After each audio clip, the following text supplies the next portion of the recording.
कृष्णा अपने सास ससुर और पति के साथ मीरपुर नामक गांव में रहती थी। बेटी के जन्म पर कृष्णा और उसका पति विनोद बहुत खुश थे। विनोद शुरू से ही फौज में भर्ती होना चाहता था और ये उसका सपना था, पर एक एक्सीडेंट में विनोद की जान चली गई और उसका सपना अधूरा रह गया। विनोद के चले जाने के बाद घर की सारी जिम्मेदारी कृष्णा पर आ गई। कृष्णा के सास ससुर अपने बेटे की मौत का जिम्मेदार अपनी पोती को मानते थे। उन्हें लगता था कि उसके पैदा होने के बाद ही विनोद बीमार हुआ था, इसलिए वो सीधे मुंह पोती से बात नहीं करते थे। कृष्णा गांव के साहूकारों के खेतों में काम करके घर का गुजारा करती थी। एक दिन, अरे क्या करेगी इसे पढ़ा लिखा कर, एक दिन शादी करके ससुराल ही जाना है, इसे तो घर के काम सिखा, फालतू स्कूल में भेजती रहती है। तुम्हारी सास सही कह रही है, इसे स्कूल में पढ़ने भेजेगी तो गांव वाले बातें बनाएंगे। तुझे पता भी है कि हमारे गांव में लड़कियां स्कूल में नहीं पढ़ती, लड़के ही स्कूल में पढ़ते हैं और बड़ी बड़ी नौकरी पर लगते हैं। कोई फौज में जाता है, कोई डॉक्टर बनता है, कोई इंजीनियर बनता है, पर लड़कियों को घर के काम ही शोभा देते हैं। हाँ। कृष्णा अपनी सास ससुर की बातों का जवाब नहीं देती और केशवी को स्कूल छोड़ने चली जाती है। ये लो, अब एक लड़की भी स्कूल में पढ़ेगी। भाई क्या जमाना आ गया भाई, बताओ है। हमारे गांव में तो लड़कियां सिर्फ चूल्हा चौका ही सीखती हैं, पर ये कृष्णा तो हमारे गांव को बदनाम करने पर तुली हुई है भाई। ऐसा है भाई, जब पति सिर पर होता है तो थोड़ा डर होता है। अब सास ससुर ठहरे बूढ़े, उनकी बातों का तो इस पर फर्क नहीं पड़ता होगा, इसलिए अपनी मनमानी कर रही है। माँ, गांव में सब ऐसे क्यों बोल रहे हैं? कल मुझे रजनी भी यही कह रही थी कि हम लड़कियों को स्कूल जाने की कोई जरूरत नहीं है, हमें घर के काम सीखने चाहिए, स्कूल हमारे लिए नहीं बना है। केशवी बेटा, तू इन सब की बातों पर ध्यान मत दिया कर। तुझे एक दिन फौज में भर्ती होना है और अपने पिता के सपने को पूरा करना है, इसलिए तू पढ़ाई के लिए खूब मेहनत कर। कृष्णा केशवी को समझा देती है। उस दिन से केशवी पढ़ने में खूब ध्यान लगाती थी, पर उसकी पढ़ाई की बात गांव के मुखिया तक पहुंचती है और वो कृष्णा को बुलाता है।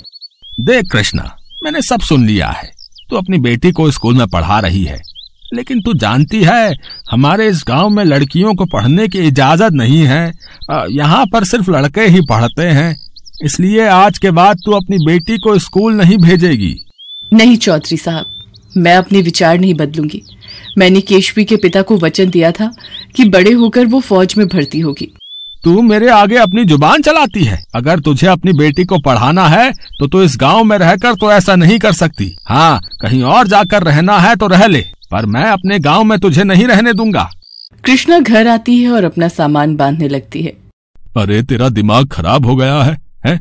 अच्छा खासा गांव में घर है, रहने को जगह है और तू काम भी कर रही है। अब हम बूढ़े बुढ़िया को लेकर तू कहाँ कहाँ भटकेगी? तू चौधरी साहब की बात को मान क्यों नहीं लेती? लड़की को बड़ा करके ससुराल विदा कर, वो तेरी सबसे बड़ी जिम्मेदारी है।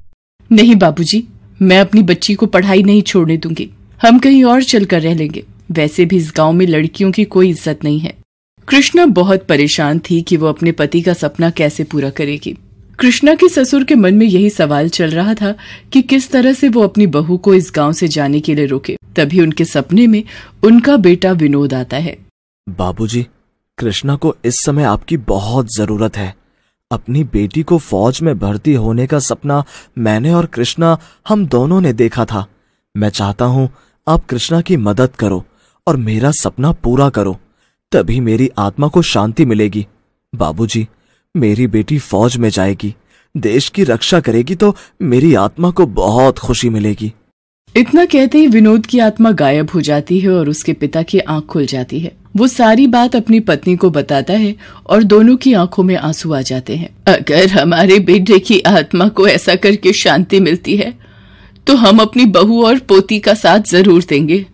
हम उसके साथ ये गांव छोड़ देंगे। और फिर अगले दिन कृष्णा अपने सास ससुर और केशवी को लेकर जम्मू आ जाती है और वहीं पर एक किराए का कमरा लेती है।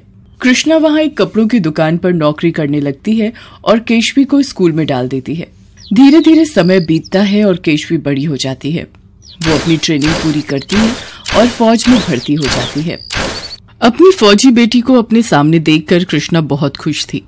पोती को फौजी बना देख और अपने बेटे का सपना पूरा होता देख केशवी के दादा दादी की आंखों में खुशी के आंसू आ जाते हैं। तभी केशवी के मोबाइल पर फोन आता है। माँ, मुझे जाना होगा। मीरपुर गांव में कुछ आतंकवादी घुस आए हैं तो आर्मी को बुलाया गया है, जिसमें मेरा भी नाम शामिल है। मीरपुर गांव का नाम सुनकर कृष्णा के सास ससुर और कृष्णा हैरान रह जाते हैं। केशवी, मीरपुर गांव तेरी जन्मभूमि है, इसलिए उसे सुरक्षित रखना तेरी पहली जिम्मेदारी है।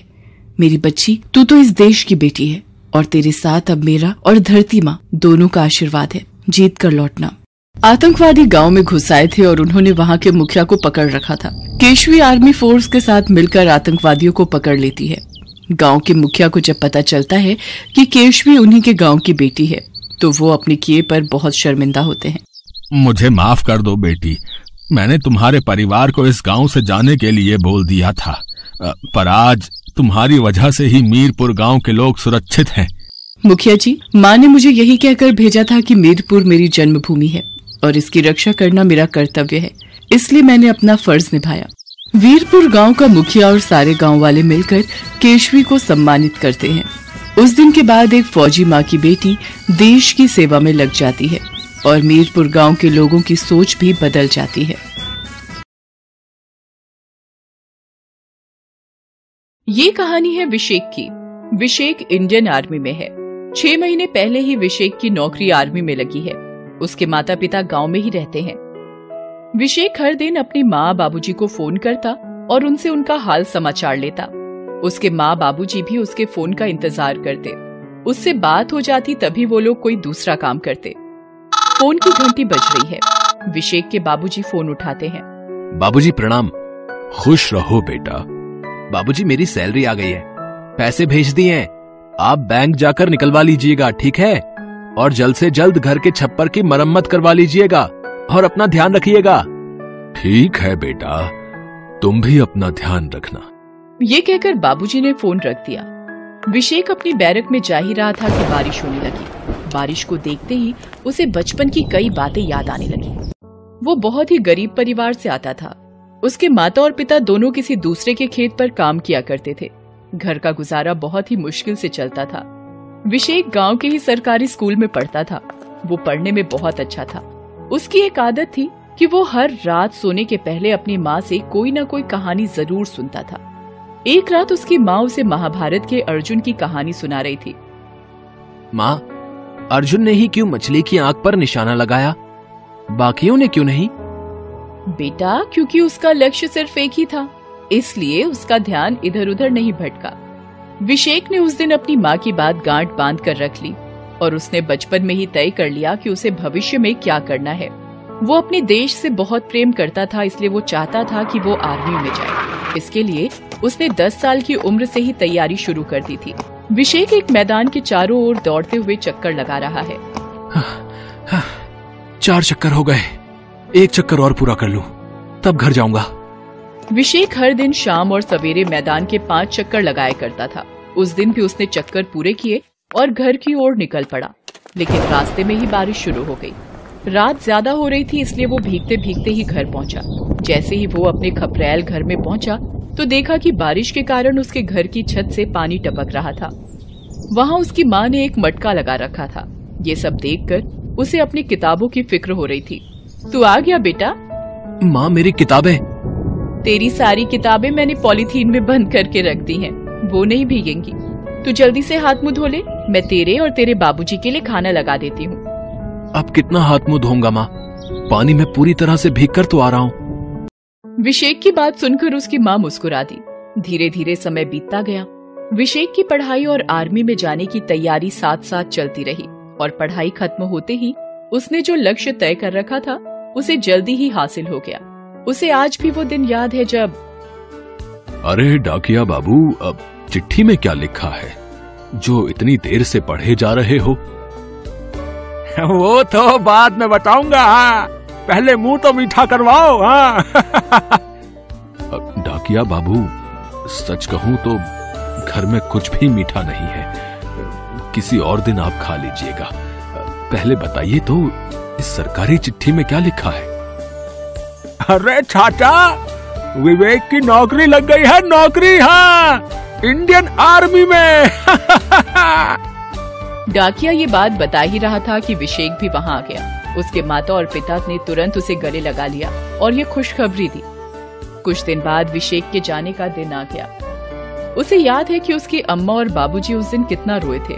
बचपन से जो बच्चा हर पल सामने रहता था, वो अचानक से बहुत दूर जाने वाला था। खैर, कुछ दिनों बाद ही विशेक ने एक अच्छा सा फोन बाबूजी को लाकर दे दिया और उन्हें वीडियो कॉलिंग भी सिखा दी। उसके बाबूजी ने कभी ऐसा फोन देखा नहीं था, इसलिए उन्हें दिक्कत तो बहुत हुई, लेकिन विशेक ने उन्हें सिखा दिया। बहरहाल एक दिन विशेक के बाबूजी और अम्मा उससे वीडियो कॉल पर बात कर रहे थे। वाह बाबूजी, अपना घर तो एकदम बदल गया। तेरी मेहनत से ही बदला है बेटा। दीवार पक्की करवा दी, छत भी पक्की हो गई। बस इस बार अपनी अम्मा के आंखों का ऑपरेशन करवा दे, वो अब ठीक से देख नहीं पाती। कल भी चावल में कितने सारे कंकड़ निकले। हाँ, सिर्फ मेरी शिकायत करो, अपनी मत बताओ। कल खुद रात को ये गुसलखाने में गिर गए थे। अरे बाबूजी, आपने बताया नहीं? कहीं चोट तो नहीं लगी? अरे नहीं, वो जरा पांव फिसल गया। झूठ मत बोलिए आप। बेटा, डॉक्टर ने इन्हें भी आंख के ऑपरेशन के लिए कहा है। तुम भी ना उसे परेशान करती रहती हो। अरे एक बार में दोनों का ऑपरेशन होगा तो कितने पैसे लग जाएंगे। पहले से ही घर में इतने पैसे खर्च हो गए हैं। बाबूजी, इसकी फिक्र आप मत कीजिए। इस बार की छुट्टियों में मैं दोनों का ऑपरेशन करवा दूंगा। विशेक की नौकरी लग जाने से उसके घर की आर्थिक स्थिति सुधर रही थी। विशेक इस बात से बहुत खुश था। एक रात आर्मी के सभी जवान अपनी बैरक में थे, तभी उन्हें पता लगा कि आतंकवादियों ने दुश्मन देश की मदद से उनके एक कैंप पर हमला कर दिया। उसमें कई सैनिक शहीद हो गए। ये खबर सुनकर आर्मी के सारे जवान गुस्से से भर गए। जवानों, हमें अपने सैनिकों की शहादत का बदला उन आतंकवादियों से जरूर लेना होगा। हमें अपने सूत्रों से पता लगा है कि आतंकवादियों का एक कैंप बॉर्डर के बिल्कुल पास से ऑपरेट हो रहा है। हम आज ही उस कैंप को उड़ाकर उन्हें करारा जवाब देंगे। आर्मी की बटालियन ने आतंकवादियों के कैंप को चारों ओर से घेर लिया। दोनों ओर से लगातार फायरिंग होती रही। सुबह से शाम हो गई, लेकिन फायरिंग बंद नहीं हुई। इस बीच विशेक आतंकवादियों की नजर बचाकर उनके कैंप में ही मशीन गन लेकर घुस गया। आतंकवादियों की नजर जैसे ही उस पर पड़ी, वो उस पर अंधाधुंध फायरिंग करने लगे। लेकिन भारत माता का दुलारा विशेक फायरिंग की परवाह किए बिना उनकी फायरिंग का जवाब गोलियों से देने लगा। उसने सारे आतंकवादियों को मार गिराया, लेकिन उन आतंकवादियों की एक गोली इस जांबाज के सीने को भी छलनी कर गई। विशेक शहीद हो गया। हम बूढ़ों को किसके भरोसे छोड़ गए बेटा? हमेशा कहता था, अम्मा एक ही लक्ष्य है जीवन का, आर्मी में जाना, देश सेवा करना। तुमने देश के लिए अपना फर्ज तो निभा दिया बेटा, लेकिन हम तो अकेले हो गए। अब हम किसके सहारे जिएंगे? विशेक के शहीद हो जाने से उसके माँ बाप पूरी तरह टूट गए थे। वो हमेशा रोते रहते। लेकिन जीवन का ये भी सत्य है कि दुख चाहे पहाड़ के बराबर ही क्यों ना हो, जीना तो पड़ेगा ही। दूसरी ओर अब घर में कोई कमाने वाला नहीं बचा था, इसलिए उन बूढ़े माँ बाप को फिर से खेतों में काम शुरू करना पड़ा। पता है भाग्यवान, अब सच में जीने का मन नहीं करता। हमें मौत क्यों नहीं आ जाती? आप ऐसी बातें नहीं करिए। विशेक जीवित नहीं है तो क्या हुआ, वो हमारे पास ही है हमेशा। आप जांबाज सिपाही के बेटे हैं। आप इस तरह कमजोर की तरह बातें करेंगे तो उसकी आत्मा को दुख पहुंचेगा। बाबूजी ने जी तो कड़ा कर लिया, लेकिन बेटे की याद तो उन्हें हर पल आती। एक शाम जब दोनों खेतों से लौट रहे थे तो उनके गांव के सरपंच जी ने उन्हें देखा। एक शहीद के माँ बाप की ऐसी स्थिति देखकर उनका मन रो गया। उन्होंने पंचायत बुलाई। गांव वालों, हमारे गांव का बेटा देश के लिए शहीद हो गया। उसके बूढ़े माँ बाप को इस उम्र में भी खेत में काम करना पड़ रहा है। ये हमारे लिए शर्म की बात है। लेकिन हम क्या कर सकते हैं सरपंच जी? मैं चाहता हूं कि गांव के सारे लोग अपना हस्ताक्षर इस सफेद कागज में भरें। सफेद कागज में हस्ताक्षर? लेकिन क्यों? हम सरकार के पास ये कागज भेजेंगे और शहीद के माँ बाप की रोजी रोटी ठीक से चले उसकी व्यवस्था की बात कहेंगे। सरपंच जी ने वो कागज सरकार को भेजा।